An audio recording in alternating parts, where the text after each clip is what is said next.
walikuwa vichwa ngumu. Amen. Amen. Walipokuta Dagoni ameanguka chini, ameinamia sanduku ya agano, neno ya Bwana inaniambia wakamuamsha Dagoni na wakamutega, wakamsimamisha, wakamwambia Dagoni, wacha kuinama wewe, tunakutegemea, acha kuinama wewe, usiinamie hii sanduku ya agano. Sema haleluya.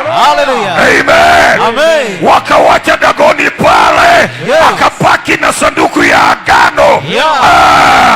Na nikipata nafasi naweza kuongea habari ya sanduku ya agano. Sema haleluya.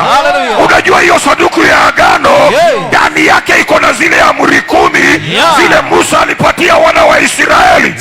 Sema haleluya. Na ndani yake pia kuna kile kijiti cha Haruni kilikuwa kimekauka, lakini kilipowekwa ndani ya sanduku ya agano kikachipuka ama kikamea. Sema haleluya. Na ndani ya hiyo sanduku ya agano kuna ile bakuli imewekwa mana. Sema haleluya. Haleluya.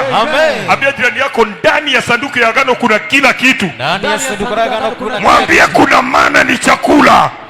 Ni kusema nini? Ni agano ya Mungu na wana wa Israeli kwamba atawalisha milele. Haleluya.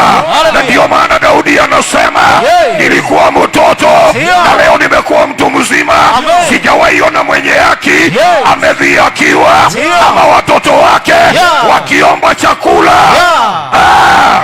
Kwa hivyo kuna agano ya kupewa chakula milele.